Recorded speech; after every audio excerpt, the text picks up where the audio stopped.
عليكم ورحمة الله وبركاته.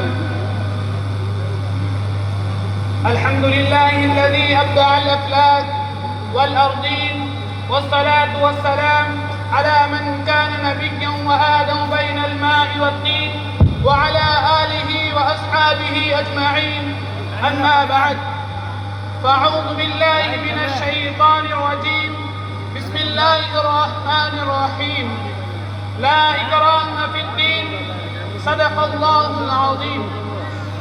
جناب صدر، معزز سامعین کرام اور معزز علماء کرام، جب تاجدار فتح نے کانان کی چوٹیوں سے نغمہ توحید سنایا اور کفرستان میں وحدانیت کا پیغام پہنچایا تو دوست دشمن بن گئے، اپنے پرائے ہو گئے، امین کہنے والے رہزن کہنے لگے، آپ پر جان چھڑکنے والے آپ کی جان کے دشمن ہو گئے۔ جو اسلام کی روشنی پھیلنے لگی اور اس کے مخالفین و معاندین کی تدبیریں ناکام اور کوششیں حقارت ہونے لگی، جیسے جیسے اسلام کی اشاعت میں ترقی ہونے لگی اور اس کے مخالفین و معاندین کی تدبیریں ناکام اور کوششیں حقارت ہونے لگی، ویسے ویسے شمع اسلامی کو بجھانے کے لیے نت نئی تدبیریں اور جدا جدا اسکیمیں بنائی جانے لگی، لیکن اسلام بڑھا اور بڑھتا چلا گیا، اسلام پھیلا اور پھیلتا چلا گیا، اس تیزی سے پھیلا کہ 23 برس کی قلیل مدت میں پورے عالم پر چھا گیا۔ وہ بجلی کا کڑکا تھا یہ صوت ہادی، وہ بجلی کا کڑکا تھا یہ صوت ہادی، عرب کی زمین جس نے ساری ہلا دی۔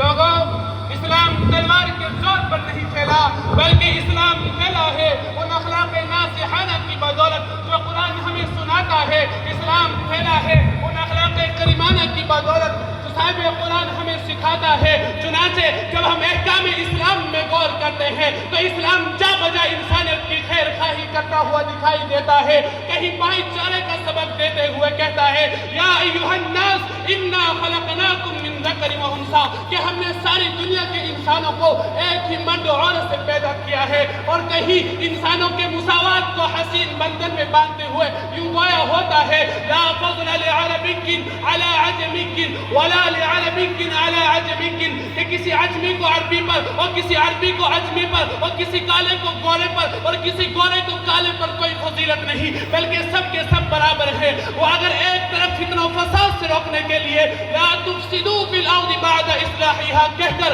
زمین میں فساد مچانے سے روکتا ہے، تو دوسری طرف رحم و کرم کی تعلیم دیتے ہوئے کہتا ہے ارحموا من فی الارض یرحمکم من فی السماء، تم زمین والوں پر رحم کرو، آسمان والا تم پر رحم کرے گا۔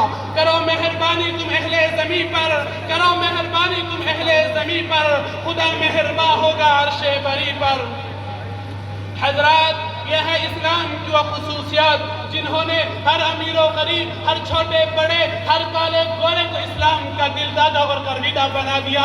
یہ ہے اسلام کی وہ مقدس تعلیمات جنہوں نے نفرت کے کانٹوں کو پیار کے پھولوں سے اور عداوت کے اندھیروں کو محبت کے اجالوں سے اور ظلم کے دریچوں کو انصاف کے باغیچوں سے بدلنے پر مجبور کر دیا۔ یہ ہے اسلام کے وہ پاکیزہ اصول جن کی بنا پر دشمنان اسلام پاسبان اسلام بن گئے، باغیان دین حامیان دین بن گئے، اسلام کو مٹانے والے اسلام پر مٹنے والے بن گئے، شمع اسلامی کو بجھانے والے اس کو روشن کرنے والے بن گئے۔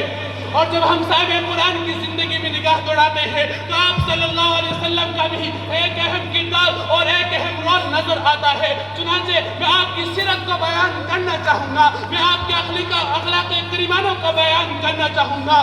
اللہ کے رسول صلی اللہ علیہ وسلم کی مکی زندگی کو دیکھو، بے سر و سامانے کا عالم ہے، تکالیف مصیبتوں کا ہجوم ہے، کئی مارے یا پیٹے مگر پلٹ کر جواب دینے کی اجازت نہیں۔ مزید یہ کہ کفار مکہ کا وحشیانہ ظلم و ستم ہے، جب اسلام لانا جرم سمجھا جاتا تھا، اسلام لانے پر مارا پیٹا جاتا تھا، طرح طرح کے عذاب دیا جاتا تھا، تب لوگ اسلام کیوں قبول کر رہے تھے؟ انہیں کون سی تلوار اسلام قبول کرنے پر مجبور کر رہی تھی؟ ابو بکر جیسے وجیہ انسان کو اسلام پر کس نے مجبور کیا تھا؟ عمر جیسے بہادر انسان کو اسلام پر کس نے مجبور کیا تھا؟ علی جیسے فاتح خیبر کو اسلام پر کس نے مجبور کیا تھا؟ ابو سفیان جیسے سردار مکہ کو اسلام پر کس نے مجبور کیا تھا؟ وہ مجبور کرنے والی چیز تلوار نہیں بلکہ اخلاق تھے، اخلاق۔ اللہ کے رسول صلی اللہ علیہ وسلم کی مدنی زندگی کو دیکھو. ہجرت سے قبل مدینہ کے 12 آدمی آپ کے ہاتھ پر اسلام قبول کرتے ہیں. مدینہ کے چند ہی لوگ جمال مبارک کی زیارت کرتے ہیں. ان میں سے بھی کسی کو فیض صحبت اٹھانے کا موقع میسر نہیں آتا، لیکن جمال نبی کی تجلی کا رنگ ایسا سرتا ہے کہ ہر نشہ اس کے آگے سد ہو جاتا ہے، اور رسول اللہ صلی اللہ علیہ وسلم کی محبت میں ایسا مستی میں ڈوب کر اسلام کی تبلیغ کرتے ہیں. آپ صلی اللہ علیہ وسلم ابھی مدینہ نہیں پہنچتے ہیں، آپ کے پہنچنے سے پہلے ہی سارا مدینہ اسلام کی آغوش میں آ جاتا ہے اور گھر گھر میں اسلام پھیل جاتا ہے. وہاں کے مرد و عورت، بچے بوڑھے اسلام پر فریفتہ خدا و رسول کی محبت میں سرشار نظر آتے ہیں. اور رسول اللہ صلی اللہ علیہ وسلم سے محبت کی شدت کا عالم یہ ہوتا ہے کہ چھوٹی چھوٹی بچیاں بھی یہ شعر پڑھ رہی تھی: طلع البدر علینا من ثنیات الوداع وجب الشکر علینا ما دعا للہ دا. اور دشمنان اسلام، کیا تم بتا سکتے ہو یہاں کون سی تلوار ان لوگوں کو اسلام کی طرف لا رہی تھی؟ یہاں کون سا وار ان کی گردنوں پر کیا جا رہا تھا؟ یہاں کون سی تلوار ان لوگوں کو اسلام کا عاشق بنا رہی تھی؟ بالفرض اگر مان لیا جائے کہ ہاں اسلام تلوار کے زور پر پھیلا ہے، تو پھر میں آپ سے پوچھنا چاہتا ہوں کہ آج بھی اسلام روز بروز ترقی کیوں کر رہا ہے؟ آج بھی اسلام یورپ میں سب سے زیادہ کیوں پھیل رہا ہے؟ آج بھی اسلام امریکہ میں سب سے زیادہ کیوں پھیل رہا ہے؟ آج کون سی تلوار کا استعمال کیا جاتا ہے جس کے ذریعے سے اہل مغرب میں اتنی بڑی تعداد اسلام قبول کر رہی ہے؟ لہٰذا یہ کہنا پڑے گا کہ اسلام تلوار کے زور پر نہیں بلکہ اخلاق سے پھیلا ہے. اسلام کی فطرت میں قدرت نے لچک دی ہے. اسلام کی فطرت میں قدرت نے لچک دی ہے کہ اتنا ہی ابھرے گا جتنا کہ دباؤ گے. وما علینا الا البلاغ. ماشاءاللہ.